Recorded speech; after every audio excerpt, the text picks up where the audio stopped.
Quel est le prix réel des illusions géopolitiques lorsqu'un empire refuse de croire à sa propre finitude? À la fin de l'été 1237 avant notre ère, une poussière lourde et âcre nappe les routes commerciales du Levant.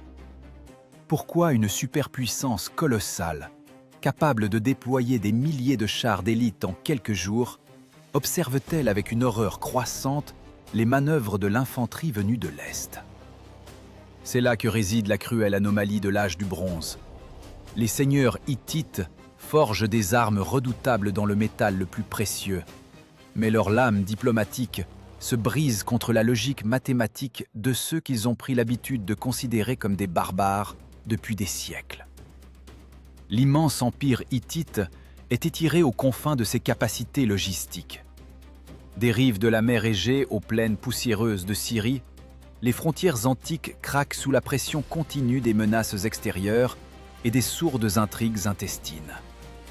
Au centre même de cette structure gigantesque mais pesante se dresse Hattusa, un dédale de pierre, une cité-forteresse. Le grand roi Tudhaliya IV règne depuis les profondeurs froides de son palais imprenable.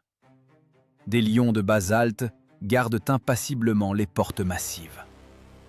Mais la pierre monolithique est impuissante à sauver le souverain de la paranoïa qui le ronge. Dans l'ombre fraîche des colonnes massives du palais se cachent des usurpateurs ambitieux. Selon les historiens, la cour royale de cette période est imprégnée jusqu'à la moelle par le poison de la suspicion mutuelle. Chaque murmure étouffé du grand prêtre résonne comme le prélude à un coup d'État. Chaque tablette d'argile rapportant l'état des frontières nord est lue comme le présage d'une mutinerie armée imminente. L'État hittite se dévore lui-même. Le souverain perd un temps crucial en rituels de lustration complexes, cherchant le salut dans le mysticisme. Il implore désespérément la protection des dieux de leur âge, tandis qu'une mort réelle et tangible est méthodiquement forgée dans le bronze, à l'est. Loin au-delà du cours de l'Euphrate, une force d'une nature totalement différente s'élève. Le roi assyrien Tukulti-Ninurta Ier n'éprouve aucun frisson sacré devant les anciens hégémons. Il ne croit pas au compromis boiteux, il croit en la discipline de fer, en une logistique de précision et au pas cadencé. Le souverain assyrien est un stratège froid, d'une exactitude mathématique et extrêmement dangereux. Si le Hatti est un géant engourdi, figé par les traditions d'une aristocratie lourdement armée, Assur est un prédateur affamé, une formation d'un genre absolument nouveau. La diplomatie hittite, pesante et archaïque, se heurte soudainement et brutalement à l'expansion agressive d'un État-machine. Comprenant la menace directe d'un affrontement militaire, Hattusa tente une manœuvre préventive. Tudhaliya décide d'étouffer l'adversaire sans dégainer l'épée. Un blocus économique. Des envoyés hittites arrivent en hâte auprès des dirigeants du royaume tampon d'Amurru. Dans les appartements syriens, un traité sévère est signé, censé devenir l'arrêt de mort des ambitions de la Syrie. Le texte cunéiforme dicte un ultimatum sans concession. Aucun marchand du Levant n'a le droit de commercer avec les gens d'Assur. Aucun chariot chargé de cuivre ne doit franchir les frontières orientales. Le cuivre est le sang vital de toute la géopolitique de l'âge du bronze. Couper cette artère signifie paralyser les forges de l'ennemi. Sans nouveaux approvisionnements en métal, il est impossible de couler de nouvelles pointes de lance, impossible de réparer les armures endommagées. Comme l'indiquent les tablettes d'argile d'Assur, cette offensive diplomatique de grande envergure était froidement calculée pour isoler totalement le jeune roi et provoquer l'effondrement de son armée. Mais ce plan théorique parfait subit un échec fatal lors de sa confrontation brutale avec la réalité. La Syrie ne suffoque pas. L'embargo stratégique est un échec cuisant.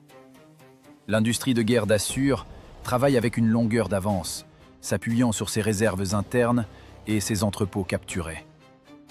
Au lieu d'envoyer des ambassadeurs dociles implorer la levée du blocus, Tukulti Ninurta Ier ordonne la mobilisation générale.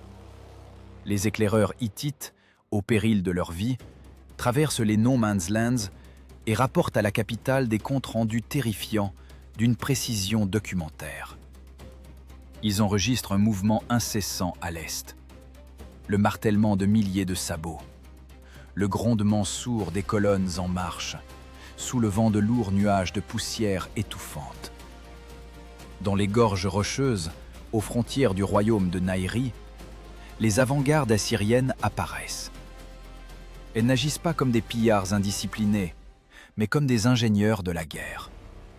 Silencieusement et méthodiquement, elles s'emparent des hauteurs stratégiques, érigent rapidement des camps fortifiés et prennent le contrôle strict des sources d'eau douce. Une sentinelle hittite est allongée sur les pierres brûlantes d'un col frontalier, tentant de calmer le tremblement traître de ses mains. En bas, dans la vallée aride, il ne voit pas une foule chaotique de nomades, mais les rangs parfaitement alignés, géométriquement réguliers, d'une nouvelle infanterie lourde. Les écailles de bronze de leurs armures captent la lumière impitoyable du soleil de manière synchrone, à chaque pas cadencé. Aucun bruit superflu, seulement le son rythmé et oppressant du métal frottant méthodiquement contre le cuir rigide. À cet instant, le soldat anonyme ressent physiquement la catastrophe à venir, conscient que le monde ancestral est condamné. La foi aveugle de Hattusa dans la force des vieux traités n'a fait qu'accélérer la marche de la monstrueuse machine de destruction. Le bronze des lances étrangères et le pas de marche inexorable se resserrent en un nœud coulant autour de la gorge des anciennes routes commerciales. Tandis que ce nœud coulant se resserre, dans la salle du trône de Hattusa, les scribes préparent fébrilement les ordres. Toudalia IV scrute une map-monde d'argile. Il exige des soldats pour la guerre imminente. Des dizaines de messagers quittent la capitale sur des chevaux frais. De lourds chariots, portant le sceau royal, traversent les vallées brûlées par le soleil. Les messagers changent leurs montures épuisées dans des relais de poste poussiéreux. Le temps travaille contre l'Empire. Chaque jour perdu rapproche la catastrophe. L'ordre est d'une rigueur extrême. Chaque vassal est tenu de fournir des chars de combat. Chaque ville doit lever de l'infanterie. Le grand roi invoque les anciens serments de fidélité. Mais les serments gravés dans l'argile perdent rapidement de leur poids. Sur la côte de la mer Chaude se trouve la riche Ougarit, cité de marchands, cité de pragmatiques. Le roi d'Ougarit tient en main un lourd message provenant de la capitale hittite.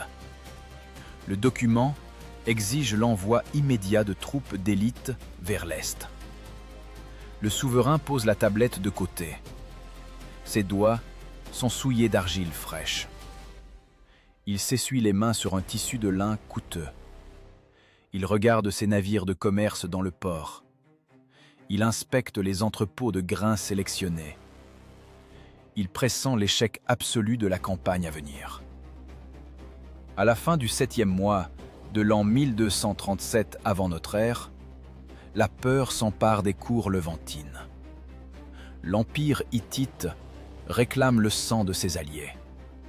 La nouvelle puissance assyrienne promet de réduire en poussière quiconque s'y oppose. Les vassaux se retrouvent pris en étau entre deux armées. C'est le début de l'époque du grand sabotage. Les serviteurs fidèles d'hier oublient soudainement leurs serments. Ils cachent des soldats dans des garnisons lointaines. Ils soudoient les inspecteurs de la capitale. La corruption dévore les stocks de l'armée plus vite que l'humidité ne détruit les vieilles lames. L'intrigue diplomatique se joue dans les appartements étouffants des palais. Le dirigeant d'Ougarit fait de brillantes promesses aux messagers de Hattusa. Il jure par tous les dieux d'envoyer ses meilleurs équipages. Le messager repart. Le roi convoque immédiatement ses chefs de guerre. L'ordre réel est tout autre. Gagner du temps, coûte que coûte. Invoquer le manque de chevaux de race. Se plaindre d'une mauvaise récolte. Les paroles du dirigeant d'Ougarit consignées sur les tablettes d'archives résonnaient ainsi. « Mes chars sont brisés et mes chevaux sont morts de la peste. » Le vassal se rachète avec de l'or. Il envoie aux Hittites de lourds lingots au lieu de soldats vivants. Mais l'or ne sait pas tenir une ligne de front. L'or n'arrêtera pas l'assaut de l'infanterie assyrienne. Le royaume de Babylone priait pour l'équilibre des forces, mais n'envoya pas un seul char, prouvant une vérité brutale. Le métal a toujours pesé plus lourd que les serments sur l'argile. L'hypocrisie s'érige en arme suprême des États commerçants. Le jour, les souverains adressent des prières publiques pour la victoire de Tudhaliya IV. La nuit, leurs marchands traversent secrètement les frontières orientales. Ils traitent directement avec l'ennemi. Des caravanes de cuivre contournent les postes de garde hittites par des sentiers reculés. Des ânes chargés se dirigent droit vers les camps assyriens. La trahison a un prix de marché précis. Les marchands vendent le métal rare à ceux qui, demain, en forgeront les épées de leurs propres bourreaux. Selon les chroniqueurs, la côte est saisie d'une sourde panique. Des rumeurs cruelles devancent le mouvement des troupes. Les marchands apportent des nouvelles terrifiantes de l'Est. Ils décrivent une destruction totale. Les détachements assyriens ne font pas de prisonniers. Ils massacrent méthodiquement les garnisons résistantes jusqu'au dernier homme. Ils brûlent les colonies florissantes. Les éclaireurs reviennent dans les cités syriennes la gorge tranchée. Leurs corps sont retrouvés près des bornes frontières. C'est un message clair des commandants assyriens. Assur n'a pas l'intention de négocier. Assur vient pour tuer. Cette horreur méthodique paralyse la volonté des alliés du Hatti. Les dirigeants syriens se retranchent dans leurs forteresses. Ils dictent aux scribes des lettres interminables. Les textes regorgent d'excuses mensongères. L'épizootie a décimé le bétail de trait. Les mercenaires exigent une double solde en argent. Les murs de la ville s'effritent après l'hiver. Chaque tablette envoyée offre un répit de quelques jours. Chaque mensonge devient une sentence pour l'hégémonie hittite. Tudhaliya IV lit ses rapports dans son palais froid. Il voit clairement le sabotage occulte de ses subordonnés. Mais l'empire colossal est trop lourd pour des représailles fulgurantes. Le centre perd inéluctablement le contrôle des périphéries. L'armée hittite se rassemble avec une lenteur atroce. Les scribes font des erreurs dans les listes de mobilisation. Les entrepôts d'armes s'avèrent à moitié vides. Les intendants volent le grain. Les commandants se querellent violemment pour les livraisons de farine. Les aristocrates se disputent le privilège du commandement de l'aile droite. La machine de guerre du Hatti s'enlise dans un bourbier bureaucratique. Au début de l'automne 1237 avant notre ère, le point de non-retour est atteint. Les rumeurs font place au rapport de reconnaissance. Les avant-gardes assyriennes s'emparent des cols de montagne. Ce n'est plus une menace, c'est une invasion. Un officier de liaison hittite à Ougarit se tient sur le quai de pierre. Il voit le chargement du grain sur les navires phéniciens. Il entend le tintement des pièces dans le port. Les soldats du roi local boivent tranquillement du vin bon marché. Personne n'aiguise d'épée de bronze. Personne ne prépare de chariot. L'officier serre les dents d'impuissance. Il comprend la terrible vérité. Ils ont été vendus. L'immense armée du Hatti est désormais seule. Le calcul froid des alliés félons s'est avéré plus précis que les prévisions militaires. À tout ça, attend désespérément des renforts. La capitale exige des soldats. Mais les routes de l'Ouest sont désertes. Les vassaux ont acheté leur propre sécurité au prix de la chute de leur suzerain. Ils ont fait un pari cynique sur le nouvel hégémon bien avant le premier coup de lance. L'inertie de Hattusa engendre des conséquences monstrueuses. Tandis que les diplomates hittites tentent de forcer le Levant à remplir ses obligations militaires, le temps s'enfuit à jamais. L'ennemi ne négocie pas. L'ennemi manœuvre. Et tandis que dans les palais syriens, on cache fébrilement les vieux traités d'alliance, dans les forges d'Assur, le bronze frais fige, prêt à redessiner pour toujours les frontières du monde antique. Tandis que le bronze refroidit dans les moules de pierre, la capitale de l'Assyrie se transforme en un mécanisme unique et implacable. Assur respire la chaleur. Les fourneaux de fusion fonctionnent jour et nuit. L'air est épais d'une suie âcre. Le feu brûle les poumons des esclaves et des surveillants. Ce n'est plus la levée saisonnière traditionnelle d'une milice tribale. C'est une production industrielle d'armes, brutale et ininterrompue. L'antique cité sur le Tigre devient une immense arène de militarisation totale. Les forgerons ne façonnent pas ici des lames uniques pour des héros illustres. Ils produisent des pointes de lance identiques, géométriquement parfaites. Des milliers de lames absolument semblables s'entassent dans des caisses en bois. Des centaines de boucliers lourds sont recouverts d'un cuir de bœuf épais. La standardisation de l'équipement militaire broie impitoyablement l'individualité traditionnelle. Mais elle donne naissance à un système invincible. Les intendants assyriens tiennent une comptabilité stricte avec un calme glacial. Ils distribuent méthodiquement les plaques de bronze des armures à chaque recrue. Ils vérifient attentivement l'épaisseur des sangles de fixation. Tout est rigoureusement calculé. Chaque détail concourt à un but unique. Dans l'ombre des hauts murs de briques crues, les espions hittites observent ce qui se passe avec une horreur croissante. Ils se cachent dans la foule bigarrée des charretiers étrangers. Leurs mains tremblantes consignent ce qu'ils voient sur des tablettes de cire occulte. Ce n'est pas le nombre d'hommes dans les rues qui les effraie, mais l'ordre absolu, presque inhumain, qui les paralyse. Sur les larges places de terre battue, une force totalement nouvelle s'entraîne. L'infanterie lourde assyrienne. Les soldats se tiennent épaule contre épaule, en une formation d'une densité maximale. Rang après rang, sans un cri, sans aucune fureur guerrière individuelle.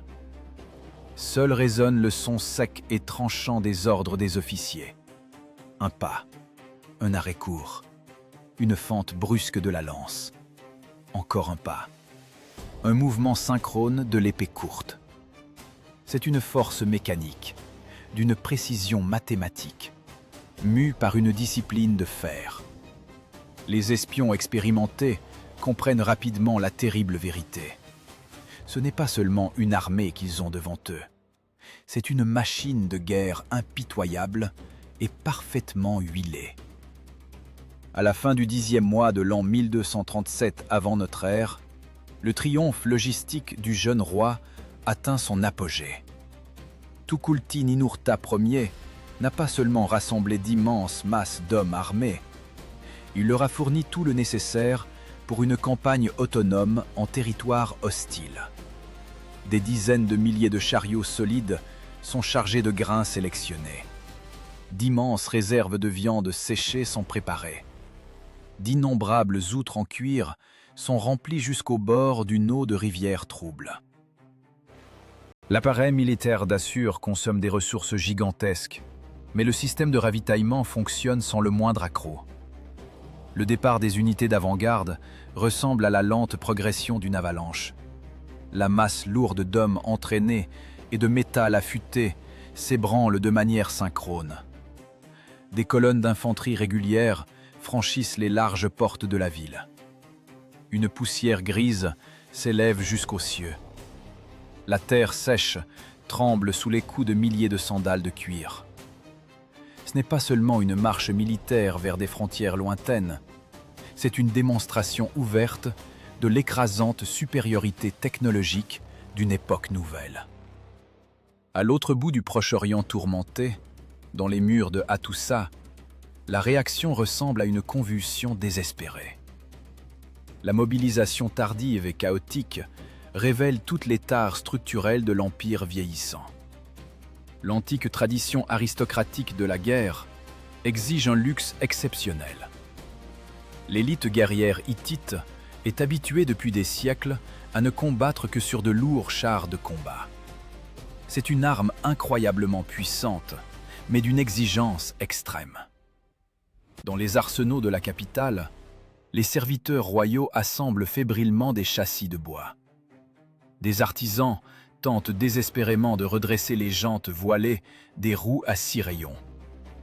Des palefreniers en sueur s'efforcent de calmer des chevaux de combat engraissés par une trop longue attente à l'écurie. La préparation d'un seul équipage de chars consomme un temps précieux. Pendant ces mêmes heures, un décurion assyrien a le temps d'armer et de former entièrement son escouade. Les nobles seigneurs hittites revêtent sans hâte leurs luxueuses armures à écailles. Ils recouvrent soigneusement de caparaçons épais leurs coûteux destriers. Ils se querellent bruyamment pour les places d'honneur sur l'aile droite. Leur orgueil blessé ne leur permet pas de se soumettre strictement aux règles communes. Chaque aristocrate se considère sincèrement comme l'unique artisan de la victoire à venir. Pendant ce temps, le fantassin assyrien anonyme se contente d'avancer. Il n'a pas besoin de serviteurs personnels, il n'a pas besoin de destriers d'élite. Il a en main une lance, un large bouclier et l'ordre de son commandant. À la fin de l'automne de l'an 1237 avant notre ère, 2 doctrines militaires fondamentalement différentes entament leur convergence fatale. La différence de vitesse de marche s'avère catastrophique. Tandis que les généraux hittites poussifs tentent seulement d'aligner leurs convois encombrants, les avant-gardes de l'armée d'Assur dévorent déjà la distance. Les lourds chars du Hatti s'embourbent traîtreusement dans la boue des cols de montagne étroits. Les chevaux de race se brisent les pattes sur les pierres tranchantes. Les essieux massifs se rompent sous la surcharge des provisions. Les aristocrates furieux cinglent de leurs fouets les serviteurs effrayés. Le chaos s'installe dans les rangs de l'Empire condamné. Le mécanisme vulnérable d'une armée de chars exige des conditions idéales, de larges plaines et un sol ferme. L'infanterie assyrienne disciplinée brave les éléments. Les rangs serrés des soldats marchent à travers les tempêtes de poussière et les nuits froides. Ils franchissent de sang-froid les rivières de montagne impétueuses. Ils avancent avec la stabilité inexorable d'un mécanisme d'horlogerie. Chacun de leurs mouvements coordonnés rapproche cet affrontement, même que le vieux monde tentait si désespérément d'éviter. La reconnaissance hittite apporte au palais de Tudhaliya 4 des chiffres terrifiants sur la progression ennemie. La vitesse de l'adversaire brise tous les calculs stratégiques. Le cercle se referme autour des routes vitales. Le grand roi réalise soudainement le prix terrible et irrémédiable de sa lenteur. La prouesse guerrière aristocratique est impeccable sur les fresques d'apparat, mais dans une guerre réelle, elle se brise brutalement contre la froide mathématique d'une formation d'infanterie correctement établie. La mathématique de cette formation d'infanterie dicte des règles de manœuvre totalement différentes sur les plateaux rocheux. Tandis que les généraux hittites tentent désespérément d'imposer à l'ennemi une guerre de position classique, le paysage se transforme en une arène d'usure logistique brutale. Tudhaliya IV concentre ses troupes d'élite vers les cols de montagne étroits. Les stratèges hittites raisonnent selon des schémas obsolètes. Ils sont convaincus que l'armée d'Assur empruntera le chemin le plus court et le plus prévisible. Les plateformes de combat s'entassent dans les gorges, barrant les accès à l'Euphrate. Les aristocrates attendent que l'infanterie assyrienne se brise contre le bouclier monolithique de leur position fortifiée. Mais Tukulti-Ninurta Ier n'a pas l'intention de se plier aux règles de l'Empire antique. La machine de guerre assyrienne contourne simplement les barrages. Dans le plus grand secret, sous le couvert des froides nuits d'automne de l'an 1237 avant notre ère, les avant-gardes d'Assur quittent les routes commerciales tracées. Elles s'enfoncent dans des étendues sauvages, sans vie et hostiles. La logistique devient l'arme la plus meurtrière de cette campagne. Les ingénieurs assyriens accomplissent l'impossible. Ils organisent un franchissement fulgurant des eaux tumultueuses de l'Euphrate, là où les éclaireurs hittites jugeaient la chose physiquement irréalisable. Des centaines d'outres en peau de bœuf, gonflées d'air, sont liées les unes aux autres. Des planchers de bois recouvrent ces pontons improvisés. Des milliers de soldats, lourdement armés, franchissent le fleuve dans un silence absolu et terrifiant. Aucune panique, aucun convoi égaré. La cadence implacable de la marche ne faiblit pas une seconde. Prises au dépourvu, les petites garnisons du Hatti tombent l'une après l'autre. Les Assyriens ne perdent pas de temps en siège prolongé. Ils anéantissent méthodiquement les forteresses frontalières par des assauts fulgurants et concentrés. Le bronze porte des coups fatals avant même que les guetteurs n'aient le temps d'allumer les feux de signalisation. Les scribes de Tukulti-Ninurta consignent froidement le grain et les chariots capturés, tandis que les colonnes d'infanterie poursuivent leur mouvement sans trêve. Les échos de ces nettoyages éclairs ne parviennent à l'armée principale hittite que sous forme de rumeurs fragmentaires et effrayantes. La stupeur saisit les commandants des corps hittites. Ils réalisent la vitesse catastrophique de la progression ennemie. La distance que l'armée du Hatti met des semaines à parcourir au prix de marches épuisantes est couverte par les Assyriens en quelques jours seulement. Le terrain lui-même devient hostile aux forces hittites, trop pesantes. Les plateaux rocailleux entourant Niriya ne pardonnent aucune erreur. L'entretien d'un seul char lourd hittite exige un train de bagages encombrant. Essieux de rechange, fourrage pour les chevaux de race, dizaines de serviteurs. Étirés sur des kilomètres, les colonnes de ravitaillement commencent à se rompre irrémédiablement. Le mouvement tourne au supplice. Un conducteur de char hittite est à genoux dans la poussière sèche, les mains écorchées jusqu'au sang par les cordes rugueuses. Devant lui, gît un cheval de guerre fourbu, dont le râle est lourd. À côté, traîne la roue d'une plateforme de combat brisée en deux, n'ayant pas résisté au choc contre un bloc de pierre dissimulé dans la boue. Le commandant de l'unité passe à côté avec indifférence, sans même détourner le regard. Il sait que s'arrêter signifie rester en arrière pour toujours. Les équipages abandonnés sont livrés aux éléments. L'orgueil de l'Empire ne se brise pas sous les coups de lance, mais sous le poids de sa propre structure archaïque. À la fin de l'automne de l'an 1237 avant notre ère, la logistique hittite entre en agonie. Les tentatives pour reprendre l'initiative se soldent par un échec total. Manœuvrer d'énormes masses d'hommes et de chevaux sur un terrain accidenté vire au chaos. Les ordres arrivent avec un retard catastrophique. Les unités s'égarent dans le brouillard épais des aubes glaciales. Les troupes de soutien s'effondrent d'épuisement, incapables de traîner les réserves de flèches et les vivres derrière une avant-garde qui s'éloigne à toute allure. Pendant ce temps, l'infanterie assyrienne referme la tenaille. Ils ne se contentent pas de déborder l'armée de Tudhaliya IV. Ils refoulent l'adversaire de manière délibérée et calculée vers les secteurs les plus défavorables. Ils occupent les hauteurs dominantes et dictent sans appel la direction de la marche. Le froid calcul logistique du roi assyrien devient un outil de destruction psychologique.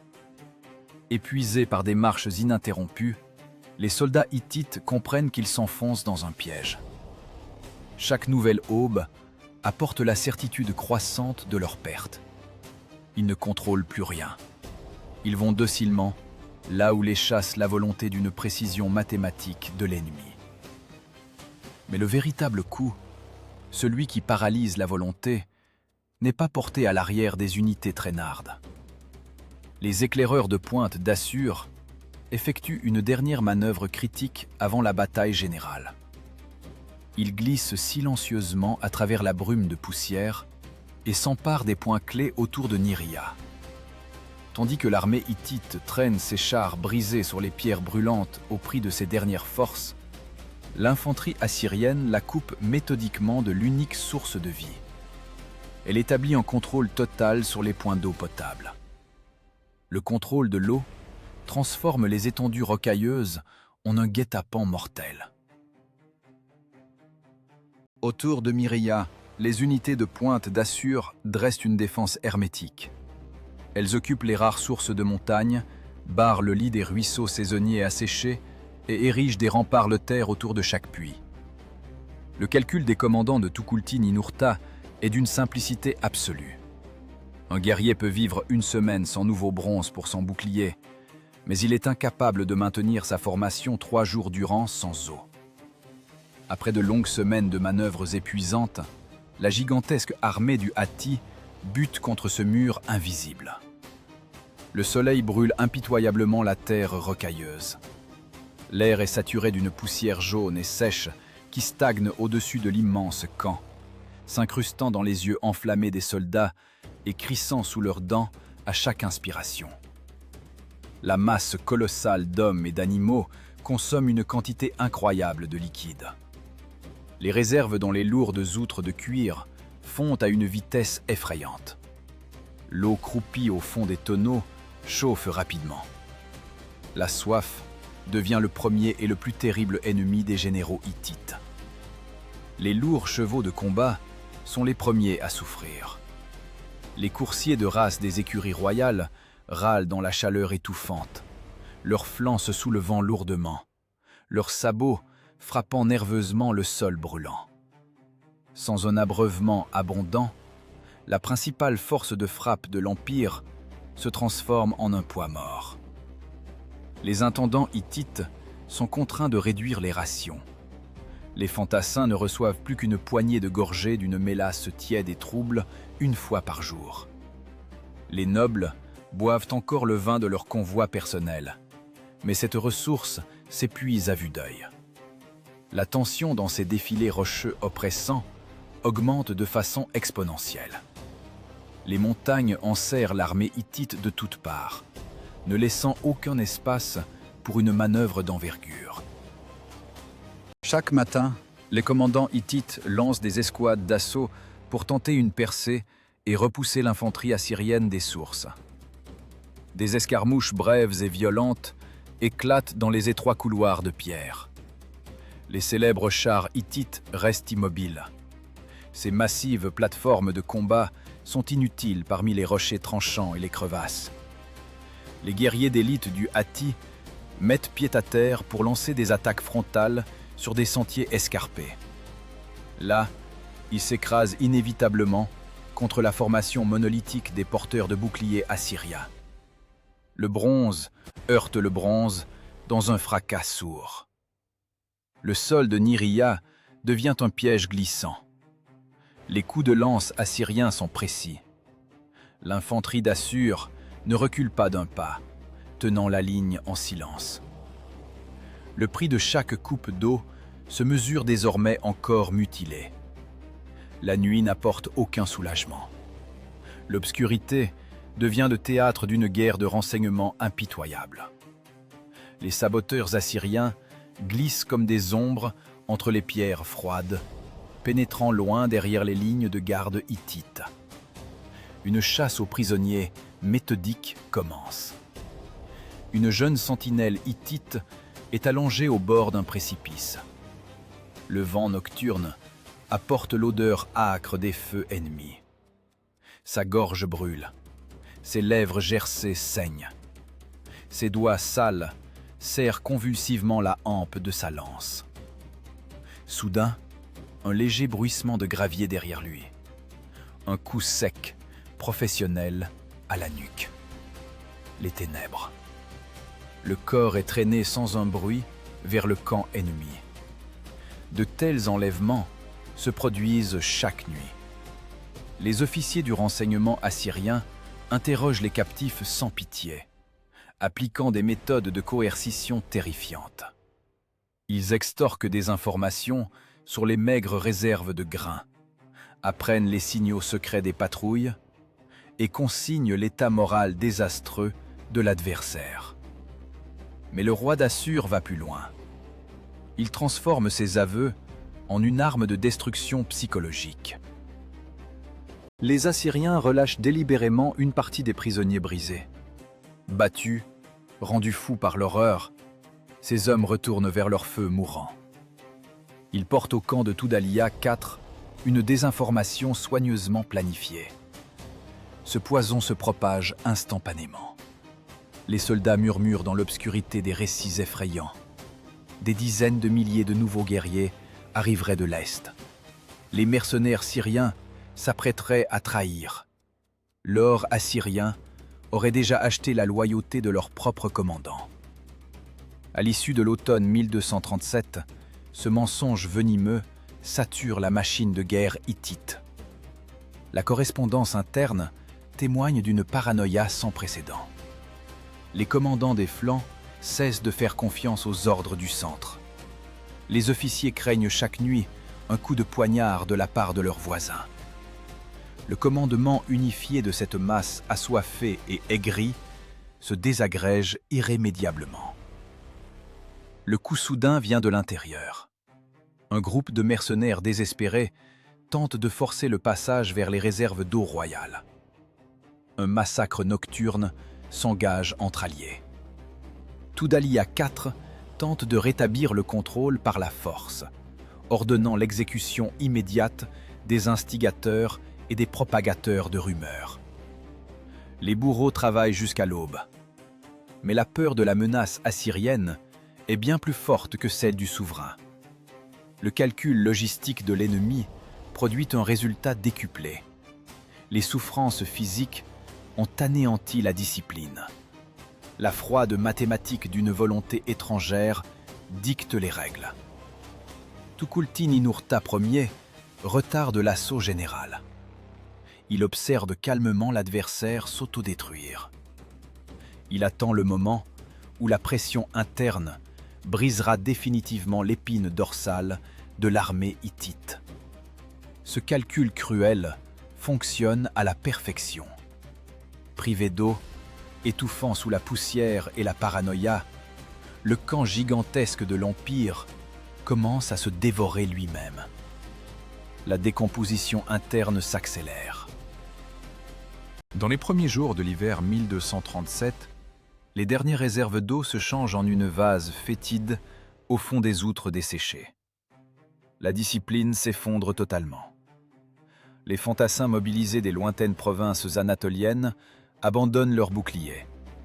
Ils ne croient plus en la victoire et se volatilisent par dizaines dans les gorges nocturnes. Au matin, les déserteurs se comptent par centaines.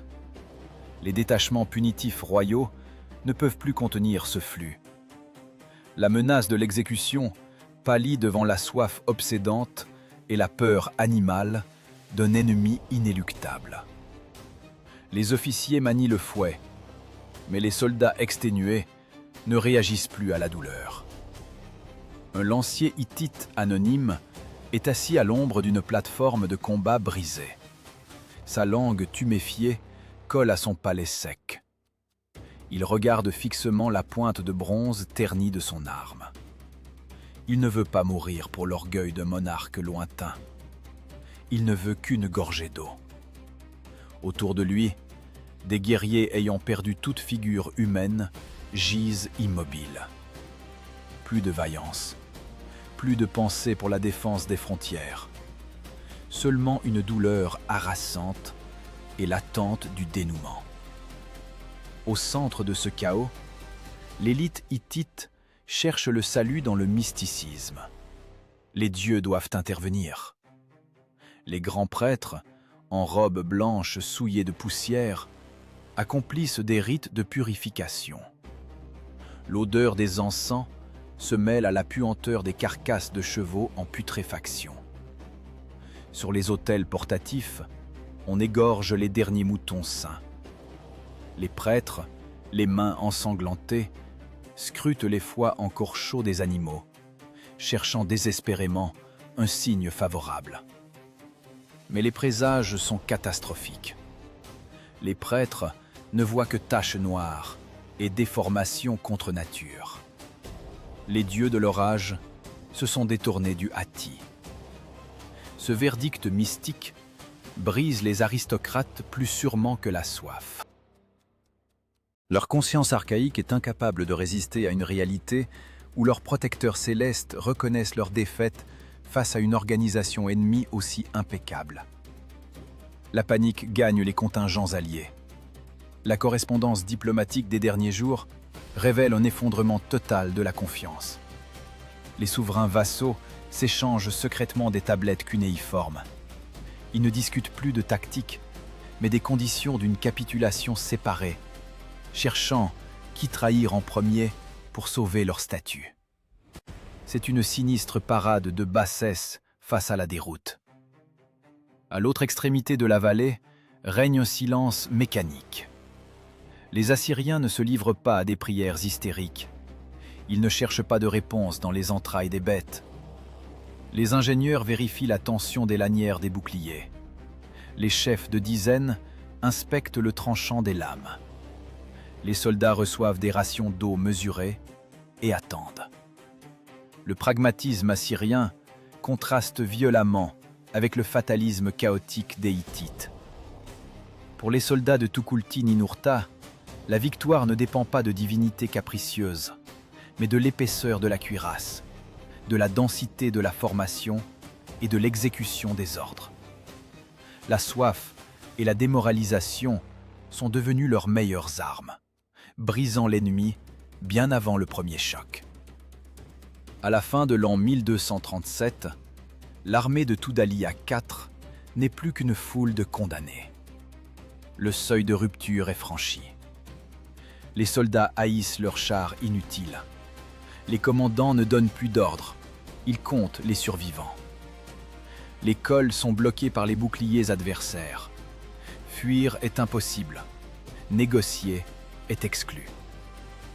Dans ce dénuement absolu, les aristocrates hittites commencent à préparer leurs équipages pour l'ultime assaut. Le soleil frappe les yeux enflammés. La poussière jaune se dépose sur les cuirasses et les panaches des chevaux. Dans le silence étouffant, on n'entend que le martèlement des artisans qui enfoncent des coins de bois dans les roues desséchées des chars.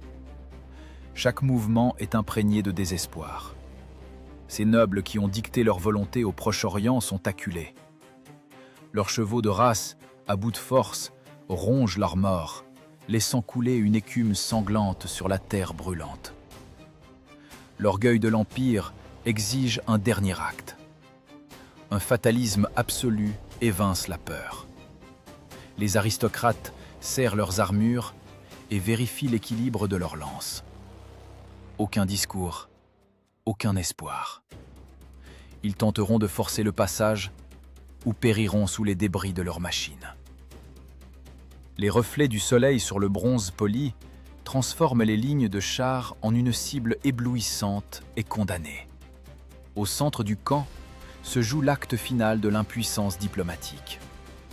Dans la tente royale, imprégnée d'une odeur de peur, Tudhaliya IV refuse de voir la réalité.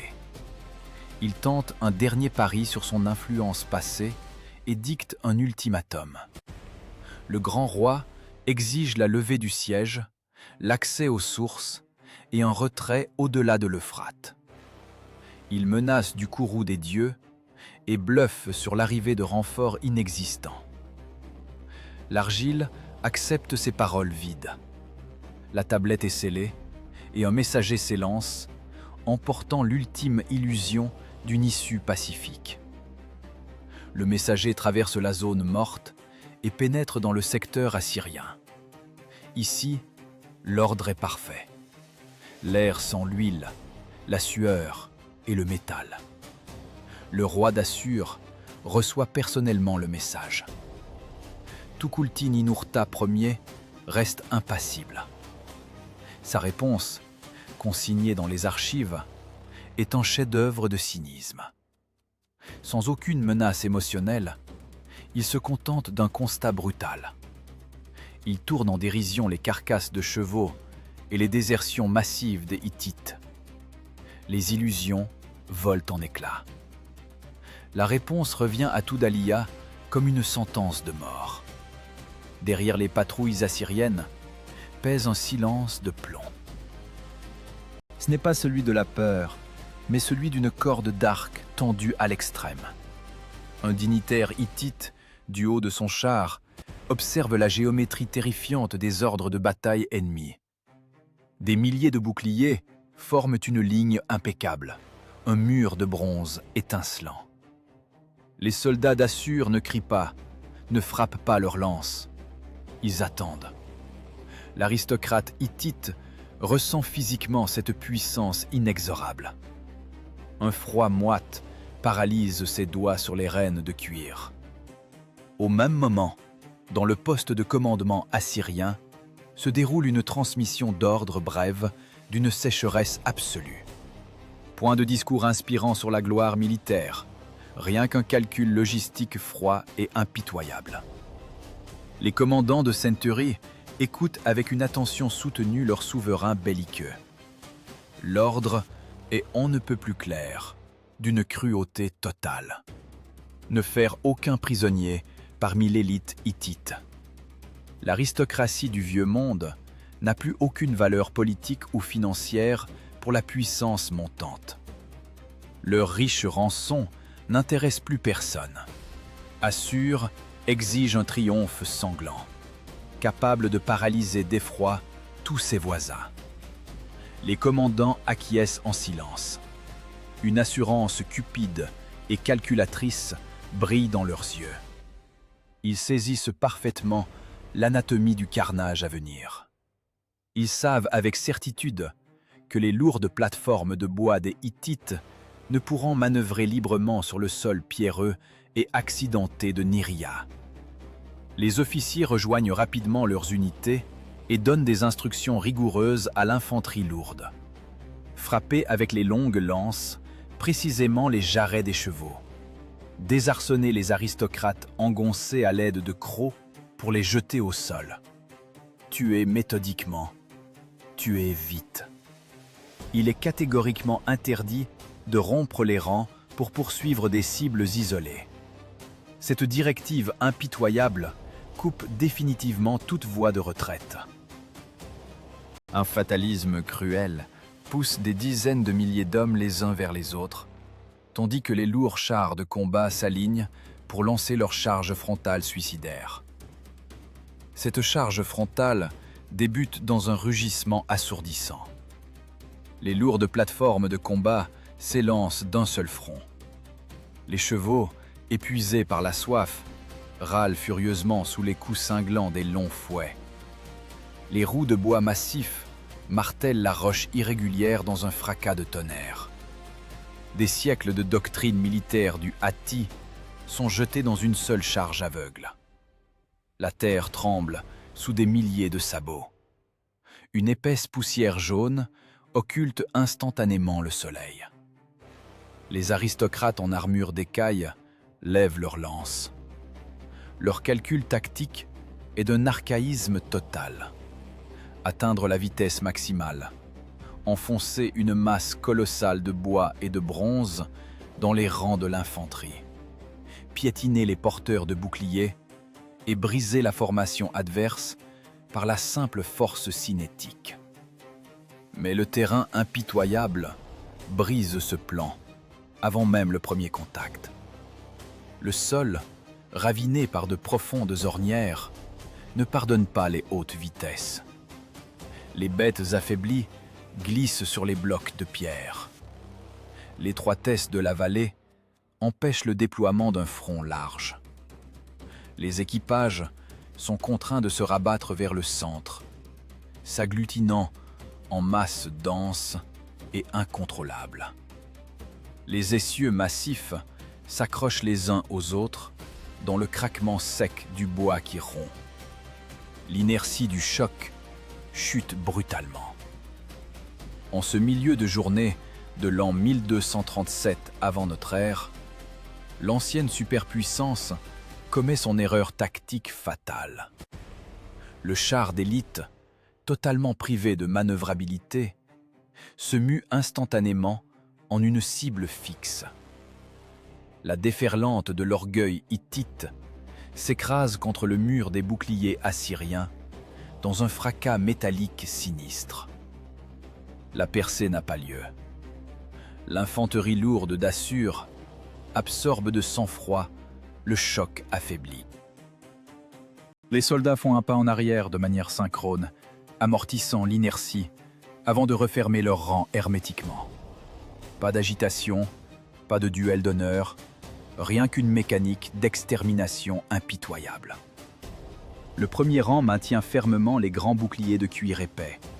Le deuxième rang porte des coups de lance courts et mathématiquement précis depuis son abri. Les fantassins ne visent pas les torses cuirassés des nobles. Ils frappent méthodiquement les points les plus vulnérables, les jambes des chevaux de guerre. Les bêtes blessées s'effondrent au sol dans un râle sauvage, bloquant la progression des rangs arrière. Les plateformes de bois se renversent avec fracas, écrasant leurs propriétaires. Un aurige hittite anonyme tire désespérément sur des rênes rigides. Il est assourdi par le fracas du bois et le cliquetis du métal. Une poussière étouffante lui obstrue les narines. Il ne voit devant lui qu'un mur infranchissable de boucliers étrangers. Il tente de braquer brusquement son attelage vers la droite, mais c'est impossible. À gauche, un char voisin ayant perdu tout contrôle percute le sien de plein fouet. À l'arrière, ses propres troupes poussent aveuglément. Le piège de pierre s'est définitivement refermé. Un instant plus tard, la pointe facettée d'une lance ennemie transperce sans effort le flanc en bois de son char. Le bronze froid porte un coup précis et fatal. Les archers assyriens commencent leur besogne systématique. Le ciel s'obscurcit sous des milliers de flèches tombant simultanément. Elles frappent en salve serrée l'énorme amas de chars embourbés dans la bousculade. Les aristocrates hittites sont enfermés à mort dans le piège qu'ils ont eux-mêmes créé.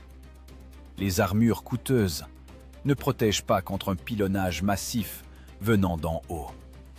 Le métal affûté transperce impitoyablement les cuirasses d'écailles. La fierté d'une grande nation, forgée pendant des siècles dans les salles de Hattusa, est fauchée sans gloire sur les pierres de Nyria. Aucune vaillance chantée, rien que de la poussière, l'odeur de la sueur et le travail incessant de la machine de mort assyrienne.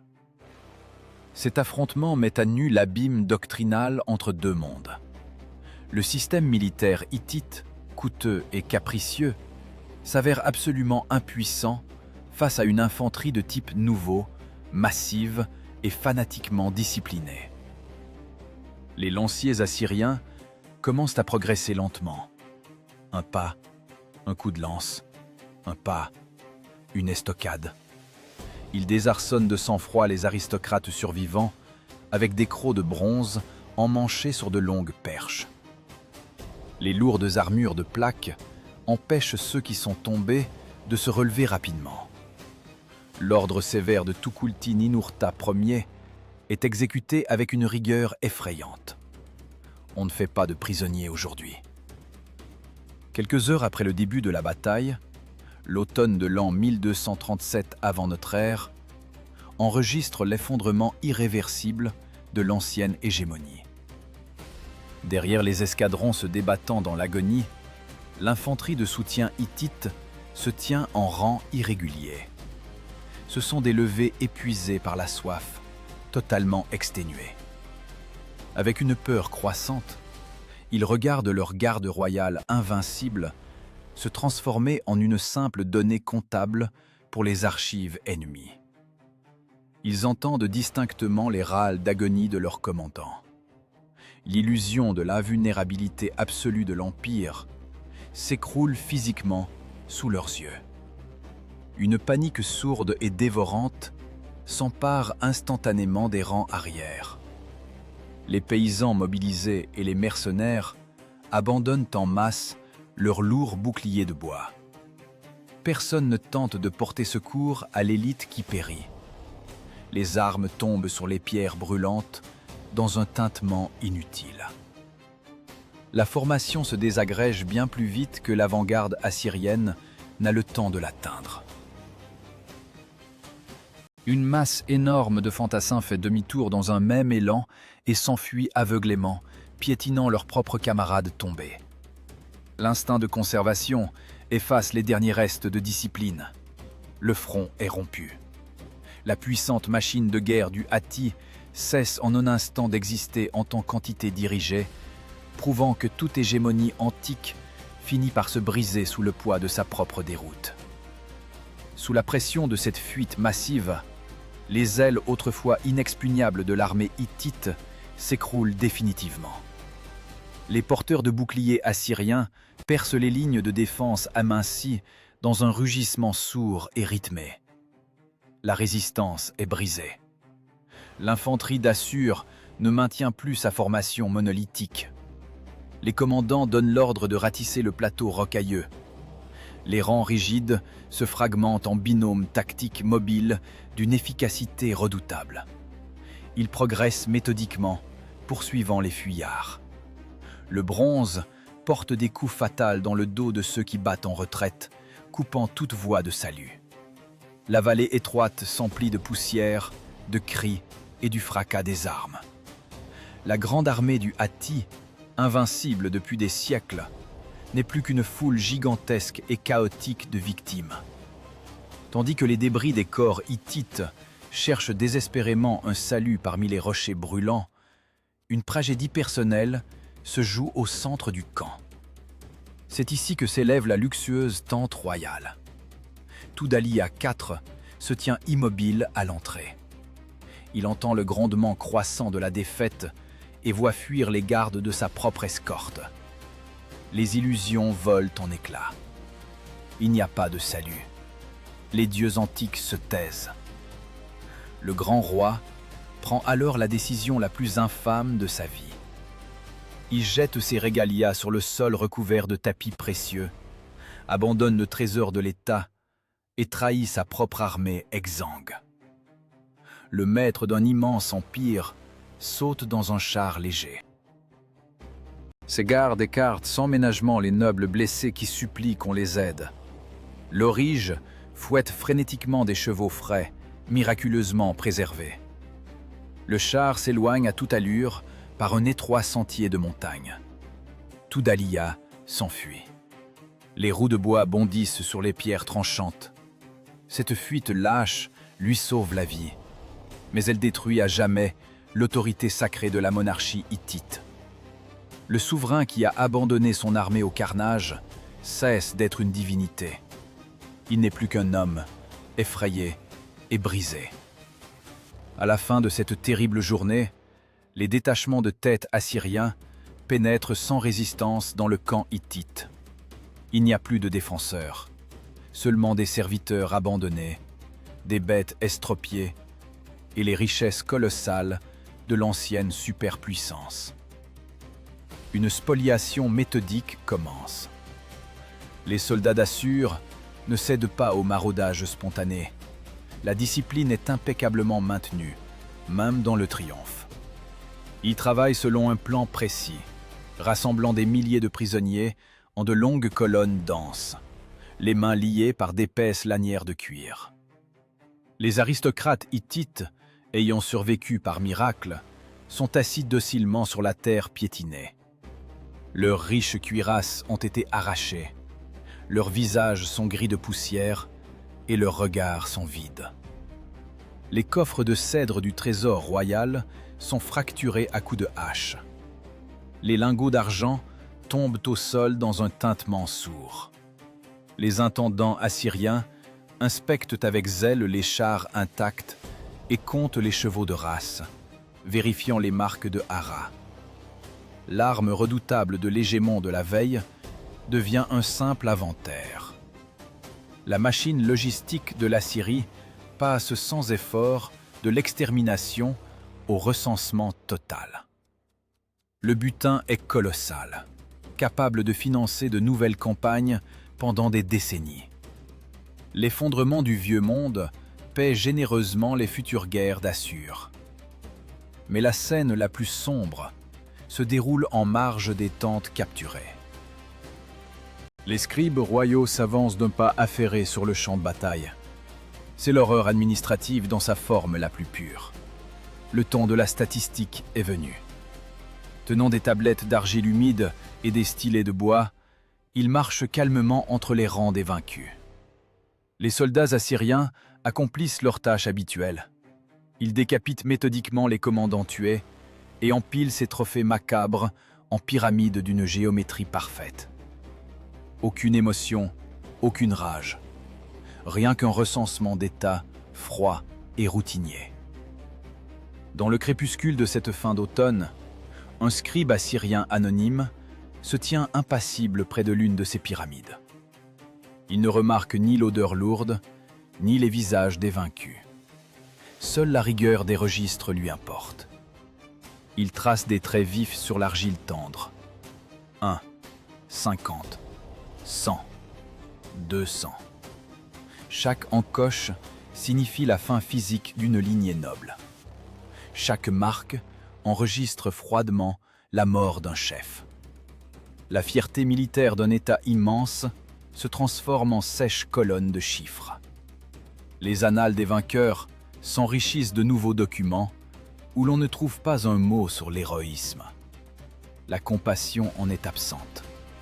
Seul le résultat matériel de la bataille de Nyria y est consigné.